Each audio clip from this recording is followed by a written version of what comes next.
নমস্কাৰ, মই মজিদ। বন্ধুসকল, কলকাতা চামক আজি সন্ধিয়াৰ 7টা গুৰুত্বপূৰ্ণ খবৰ। প্ৰথমটো খবৰ, অসমত এইবাৰ কাৰ চৰকাৰ হ'ব? অসমৰ বিধানসভা নিৰ্বাচনক লৈ প্ৰকাশ পালে অপিনিয়ন পল। মেট্ৰাছ আইএনএছে প্ৰকাশ কৰিছে এই অপিনিয়ন পল। এই সমীক্ষা মতে বিজেপিয়ে অসমত কিমানখন আসন পাব, কংগ্ৰেছে কিমানখন আসন লাভ কৰিব আৰু চৰকাৰ কাৰ হ'ব চাওঁ আহক। মেট্ৰাছ আইএনএছৰ সমীক্ষা মতে অসমত পুনৰ হ'ব বিজেপি চৰকাৰ। এই সমীক্ষা মতে নিৰ্বাচনত বিজেপিয়ে লাভ কৰিব 96ৰ পৰা 98খন আসন, কংগ্ৰেছে লাভ কৰিব 26ৰ পৰা 28খন আসন, AIUDFে 1ৰ পৰা 5খন আসন লাভ কৰিব পাৰে আৰু অন্যান্য 1ৰ পৰা 3খন আসন দখল কৰাৰ সম্ভাৱনা আছে। অৰ্থাৎ মেট্ৰাছ আইএনএছৰ মতে অসমত পুনৰ হ'ব বিজেপি চৰকাৰ। পৰৱৰ্তী খবৰ, মধ্যপ্ৰাচ্যৰ যুদ্ধক লৈ ডাঙৰ খবৰ। ইৰাণত আক্ৰমণ কৰি এইবাৰ মহা বিপদত পৰিছে আমেৰিকা। অসহায় হৈ পৰিছে মাৰ্কিন ৰাষ্ট্ৰপতি ডনাল্ড ট্ৰাম্প। এই যুদ্ধত বিশ্বৰ 7খন দেশৰ পৰা সহায় বিচাৰিছে আমেৰিকা যুক্তৰাষ্ট্ৰই, কিন্তু বিশ্বৰ কোনো এখন দেশে আগবাঢ়ি অহা নাই আমেৰিকাক সহায় কৰিবলৈ। হৰমুজ প্ৰণালীত বিশ্বৰ 7খন দেশক যুদ্ধ জাহাজ প্ৰেৰণ কৰিবলৈ আহ্বান জনাইছিল, কিন্তু আমেৰিকাৰ ৰাষ্ট্ৰপতিৰ আহ্বানৰ প্ৰতি কোনো গুৰুত্বই নিদিলে বিশ্বৰ কোনো এখন দেশে। ইৰাণত আক্ৰমণ চলাই এইবাৰ অসহায় হৈ পৰিছে মাৰ্কিন ৰাষ্ট্ৰপতি ডনাল্ড ট্ৰাম্প। ইৰাণে ষ্ট্ৰেইট অৱ হৰমুজ বন্ধ কৰাৰ পিছতে বিপদত পৰিছে আমেৰিকা। ষ্ট্ৰেইট অৱ হৰমুজ বন্ধ কৰি দিয়াৰ পিছতে আকাশলংঘী হৈছে তেল আৰু গেছৰ দাম। ইয়াৰ পিছতে হৰমুজ প্ৰণালী খুলিবলৈ ইৰাণক হেঁচা দিয়াৰ চেষ্টা ট্ৰাম্পৰ। বিশ্বৰ 7খন দেশক হৰমুজ প্ৰণালীলৈ সেনা প্ৰেৰণ কৰিবলৈ আহ্বান মাৰ্কিন ৰাষ্ট্ৰপতি ডনাল্ড ট্ৰাম্পৰ। চীন, ফ্ৰান্স, জাপান, দক্ষিণ কোৰিয়া, ব্ৰিটেইনক হৰমুজলৈ যুদ্ধ জাহাজ প্ৰেৰণৰ আহ্বান। নাটোৰ দেশসমূহকো সহায় কৰিবলৈ ট্ৰাম্পে জনালে আহ্বান। এই সময়ত সহায় নকৰিলে নাটোৰ ভৱিষ্যত বিপদত পৰিব বুলি দাবী মাৰ্কিন ৰাষ্ট্ৰপতি ডনাল্ড ট্ৰাম্পৰ।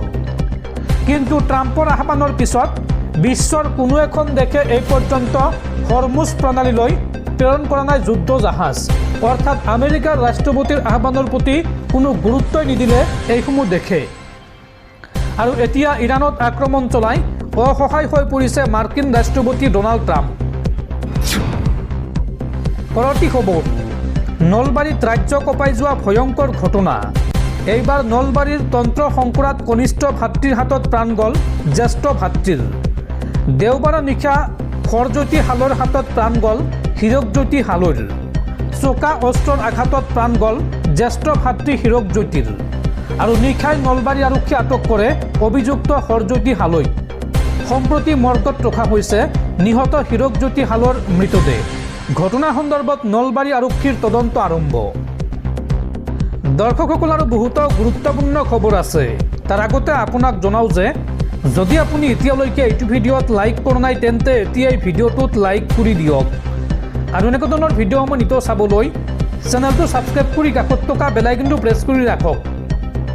পৰৱৰ্তী খবৰ, ৰাজ্যৰ লাখ লাখ শিক্ষাৰ্থীলৈ জৰুৰী খবৰ। অসমৰ শিক্ষা খণ্ডত এক গুৰুত্বপূৰ্ণ পৰিৱৰ্তন। 6ষ্ঠ শ্ৰেণীৰ পৰা 8ম শ্ৰেণীলৈ বাধ্যতামূলক হ'ল অসমৰ বুৰঞ্জী আৰু ভূগোল।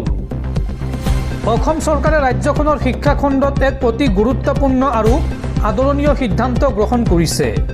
এই নতুন সিদ্ধান্ত অনুসৰি চলিত শিক্ষাবৰ্ষৰ পৰাই 6ষ্ঠ শ্ৰেণীৰ পৰা 8ম শ্ৰেণীৰ শিক্ষাৰ্থীসকলৰ বাবে অসমৰ বুৰঞ্জী আৰু ভূগোল বিষয় দুটা বাধ্যতামূলক কৰা হৈছে। ৰাজ্যৰ স্কুলীয়া শিক্ষা বিভাগে ইতিমধ্যে এই সন্দৰ্ভত এক চৰকাৰী নিৰ্দেশনা জাৰি কৰিছে। বিভাগীয় সচিব শ্বাহনেৱাজ চৌধুৰীৰ স্বাক্ষৰিত এই নিৰ্দেশনা অনুসৰি এতিয়াৰ পৰা উচ্চ প্ৰাথমিক পৰ্যায়ৰ পাঠ্যক্ৰমত এই দুয়োটা বিষয় অন্তৰ্ভুক্ত কৰাটো সকলো বিদ্যালয়ৰ বাবে অপৰিহাৰ্য হ'ব। চৰকাৰৰ এই পদক্ষেপৰ মূল লক্ষ্য হৈছে ছাত্ৰ ছাত্ৰীসকলক নিজৰ ৰাজ্যখনৰ চহকী সাংস্কৃতিক, সামাজিক আৰু ভাষিক ঐতিহ্যৰ বিষয়ে গভীৰ জ্ঞান প্ৰদান কৰা। অসমৰ ঐতিহাসিক পটভূমি আৰু ভৌগোলিক অৱস্থানৰ বিষয়ে সৰুৰে পৰাই শিক্ষাৰ্থীসকলক অৱগত কৰাই এই সিদ্ধান্তৰ মূল উদ্দেশ্য। শিক্ষা বিভাগৰ মতে 2026 চনৰ শিক্ষাবৰ্ষৰ পৰা এই নিয়ম সম্পূৰ্ণৰূপে কাৰ্যকৰী হ'ব। ইয়াৰ ফলত ছাত্ৰ ছাত্ৰীসকলৰ মাজত অসমৰ পৰিচয়, পৰম্পৰা আৰু ঐতিহাসিক গৌৰৱৰ প্ৰতি সজাগতা বৃদ্ধি পাব বুলি আশা কৰা হৈছে। আৰু শিক্ষা বিশেষজ্ঞসকলে বিশ্বাস কৰে যে এইদৰে বুৰঞ্জী আৰু ভূগোলক বাধ্যতামূলক বিষয় হিচাপে পাঠ্যক্ৰমত অন্তৰ্ভুক্ত কৰিলে কোমলমতীয়া শিক্ষাৰ্থীসকলৰ মনত নিজৰ মাটি আৰু সংস্কৃতিৰ প্ৰতি এক গভীৰ টান গঢ়ি উঠিব। নিজৰ শিপাৰ সৈতে পৰিচিত হ'লেহে উঠি অহা প্ৰজন্মই ভৱিষ্যতে ৰাজ্যখনৰ ঐতিহ্য ৰক্ষাত অৱদান যোগাব পাৰিব।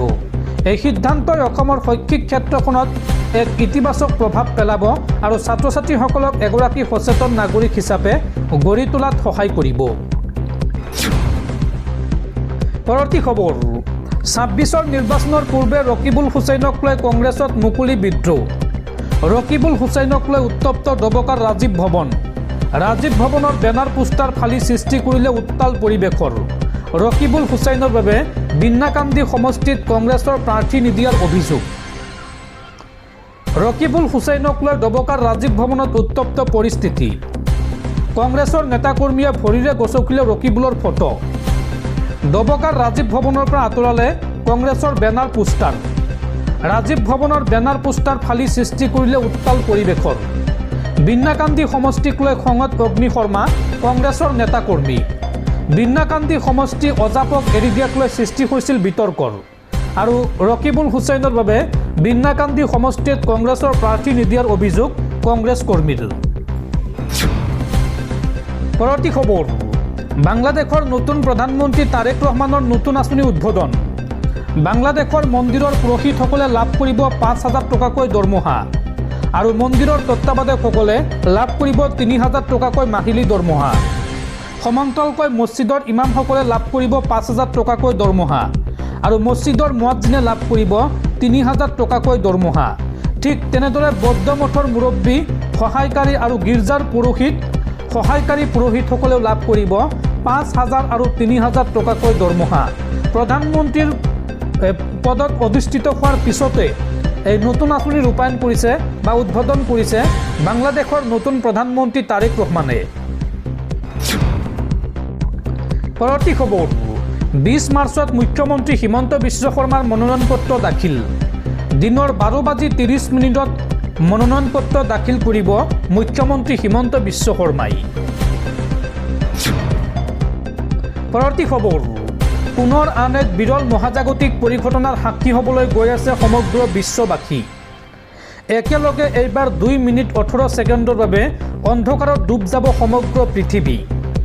শতিকাৰ আটাইতকৈ দীঘলীয়া সূৰ্যগ্ৰহণৰ সাক্ষী হ'বলৈ সাজু হওক আপুনি। এই সূৰ্যগ্ৰহণ কেতিয়া হ'ব আৰু বিশ্বৰ কোন কোন প্ৰান্তৰ পৰা এই সূৰ্যগ্ৰহণ দেখিবলৈ পোৱা যাব আৰু এই সূৰ্যগ্ৰহণৰ সময়ছোৱাত আপুনি কি কি কৰিব পাৰিব আৰু কি কি কৰিব নোৱাৰিব সবিশেষ তথ্য জনাই আছোঁ, চাওঁ আহক। 2026 বৰ্ষৰ আটাইতকৈ দীঘলীয়া সূৰ্যগ্ৰহণৰ সাক্ষী হ'ব সমগ্ৰ বিশ্ববাসী। অহা 12 আগষ্টত আকাশত দেখা পাব এই বিৰল দৃশ্য। সূৰ্যক চন্দ্ৰই সম্পূৰ্ণৰূপে ঢাকি পেলাব 12 আগষ্টৰ দিনটোত। দিনতেই আন্ধাৰ হৈ পৰিব সমগ্ৰ বিশ্ব। সূৰ্যৰ বহিৰ্ভাগ খালী চকুৰে হ'ব দৃশ্যমান। 2 মিনিট 18 ছেকেণ্ডৰ বাবে সম্পূৰ্ণৰূপে একেলগে অন্ধকাৰত বুৰ যাব পৃথিৱী। নিশা 9:04 আৰম্ভ হোৱা গ্ৰহণৰ প্ৰভাৱ পুৱা 4:25 থাকিব। শতিকাৰ অন্যতম দীঘলীয়া সূৰ্যগ্ৰহণ বুলি বিজ্ঞানীসকলে অভিহিত কৰিছে এই সূৰ্যগ্ৰহণক। জ্যোতিষীসকলে এই সূৰ্যগ্ৰহণক লৈ প্ৰদান কৰিছে কিছু বিধান। এই গ্ৰহণৰ সময়ত শুভ কাম হাতত নল'বলৈ পৰামৰ্শ জ্যোতিষীসকলৰ। ভগৱানৰ মূৰ্তি স্পৰ্শ বা অন্যান্য চোকা অস্ত্ৰ হাতত লোৱাৰ পৰা বিৰত থকাৰ পৰামৰ্শ দিছে জ্যোতিষীসকলে। বিশ্বৰ কোন কোন প্ৰান্তত দেখা পাব এই সূৰ্যগ্ৰহণ চাওঁ আহক। উত্তৰ মেৰু অঞ্চল, গ্ৰীণলেণ্ড, আইচলেণ্ড, উত্তৰ স্পেইন আৰু পৰ্তুগাল সহ ইউৰোপৰ মূল ভূখণ্ডত স্পষ্ট হ'ব এই গ্ৰহণৰ দৃশ্য। অৱশ্য ভাৰতত এই সূৰ্যগ্ৰহণ প্ৰত্যক্ষ নহয় বুলি বিজ্ঞানীসকলে প্ৰকাশ কৰিছে। যিহেতু এই সূৰ্যগ্ৰহণটো ভাৰতীয় সময়মতে নিশাৰ সময়ছোৱাত হ'ব, সেয়ে ভাৰতত দৃশ্যমান নহয় এই সূৰ্যগ্ৰহণ। সেয়েহে ভাৰতত দৃশ্যমান নহয় এই সূৰ্যগ্ৰহণ। আৰু ধৰ্মীয় বিশ্বাস অনুসৰি ইয়াৰ সূতককাল ভাৰতত মান্য নহ'ব। গতিকে ভাৰতত পূজা পাতল বা অন্যান্য শুভ কাৰ্যত ইয়াৰ কোনো প্ৰভাৱ নপৰে বুলি জ্যোতিষীসকলে উল্লেখ কৰিছে। তথাপিও কিছু নীতি নিয়ম পালন কৰাৰ পৰামৰ্শ দিছে জ্যোতিষীসকলে।